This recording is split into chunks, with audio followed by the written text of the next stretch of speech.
Bem-vindos ao canal de doenças infecciosas e parasitárias. O meu nome é Aline Evelyn.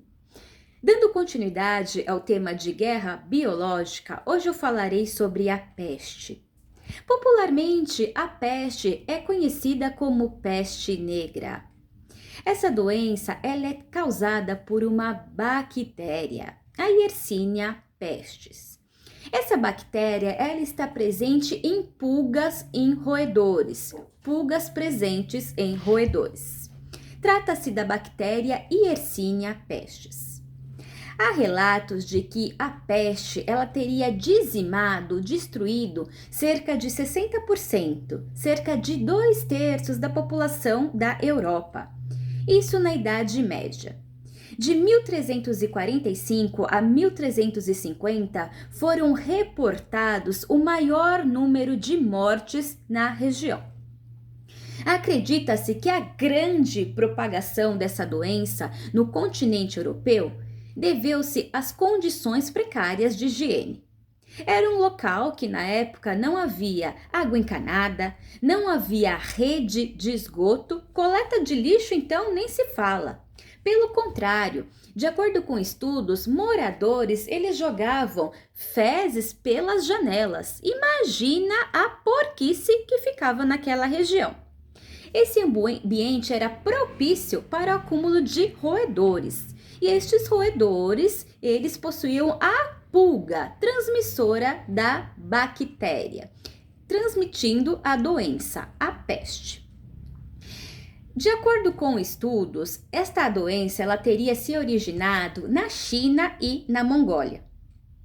Os mongóis, tentando ampliar o seu território, eles invadiram uma região chamada Cafa, atual Ucrânia. Os moradores europeus que estavam próximos à região de Cafa, visando a fugir dos mongóis, eles partiram para grandes cidades portuárias na Itália, grandes cidades portuárias italianas e também cidades importantes da região europeia.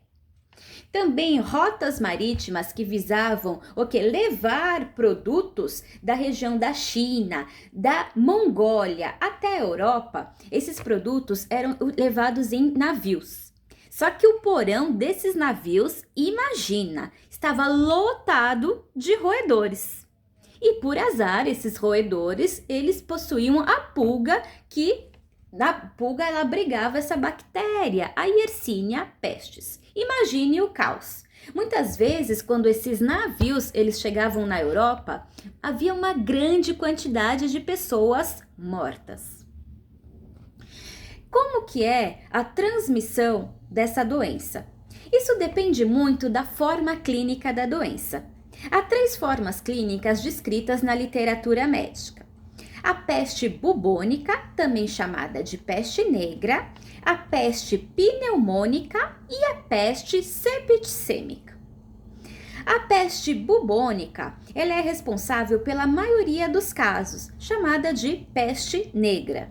Este nome deveu-se às lesões negras, às lesões escurecidas, sendo uma das principais manifestações da doença. Porém, como uma principal manifestação da doença, como o próprio nome já diz, peste bubônica, teve-se a formação dos bubões. Então vamos lá, primeiramente o indivíduo quando contrai a peste, como que é transmitida a peste, Aline? Por meio da picada de pulgas presentes em roedores. Estas pulgas, caso tenham picado um indivíduo com a peste, ao picar uma outra pessoa, ela injeta essas bactérias no local da lesão. Do local da lesão, essas bactérias, elas atingem os linfonodos, a rede linfática. Da rede linfática, estes linfonodos, as chamadas ínguas, são acometidas, visando o quê? A multiplicação dentro desses linfonodos. Então, a bactéria ela vai se reproduz dentro desses gânglios linfáticos. Essa grande reprodução dessas bactérias tem-se o quê? O aumento desses gânglios linfáticos, formando-se os famosos bubões. com cerca de 5 até 10 centímetros, esses bubões, portanto enormes. Tanto é que relatos de moradores na época falaram que pareciam com ovos de galinha. Essas lesões, estes bubões.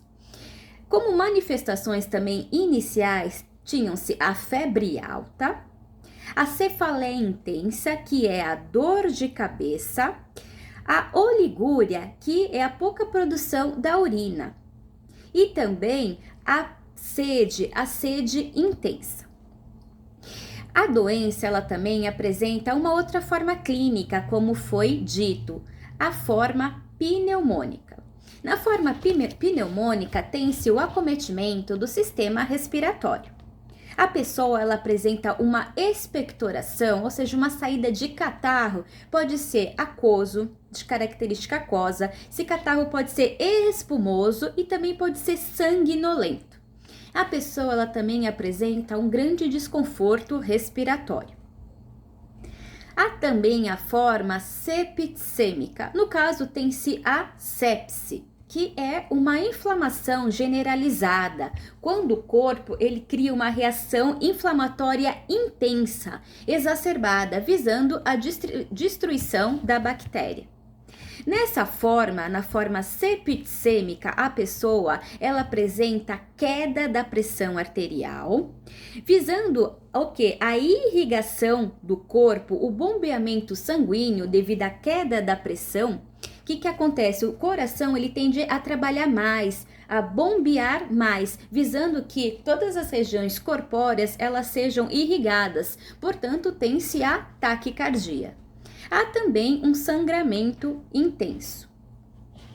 Há uma prevenção, Aline, para a peste? Sim, há uma prevenção para a peste, até vacinas, né, que foram produzidas pelo Instituto Butantan, mas de acordo com o Manual de Vigilância e de Prevenção à Peste do Ministério da Saúde, a Organização Mundial de Saúde, até o momento, não indica a vacinação, a profilaxia da doença. Mas há outras formas de prevenção. Nesse manual de vigilância de controle da peste do Ministério da Saúde, tem-se até um programa, um organograma visando o quê? Quais as ações que as unidades de saúde, os órgãos de saúde podem e devem tomar diante de uma possível epidemia. Uma delas seria o isolamento dos comunicantes, ou seja, das pessoas que tiveram contato com aqueles nos quais já manifestaram a doença, a peste. Então, esse manual, ele diz que as pessoas, os comunicantes, devem ser isolados por 7 dias de outras pessoas, de outros indivíduos. Há também a despulização, que consiste no que? Na eliminação de pulgas dos roedores. Da mesma forma que essas pulgas elas são destruídas, há também o que? A diminuição, até mesmo a destruição, tá? A eliminação de roedores. Como que dá essa eliminação, essa diminuição de roedores circulantes? É importante que tenha-se cuidado com o armazenamento do lixo. O lixo ele deve ser fechado, bem vedado e de preferência com tampas e em locais longe das residências, evitando-se que estes roedores adentrem no domicílio. E tratamento, Aline? Há um tratamento específico para a peste? Sim, há um tratamento específico para a peste. Consiste na administração de antibióticos, ou seja, antimicrobianos que visam a destruir essas bactérias. Como antimicrobianos que são utilizados, os quais os manuais de conduta indicam, tem-se o cloranfenicol, as sulfonamidas e os aminoglicosídeos. Portanto, aminoglicosídeos, clorafenicol ou sulfonamidas, assim como outros antimicrobianos, são considerados antibióticos de escolha para o tratamento desta doença. Gostou? Me sigam no canal, no YouTube, Aline Evelyn Valder de Mello e cliquem no sininho e até a próxima com mais conteúdo sobre doenças infecciosas e parasitárias.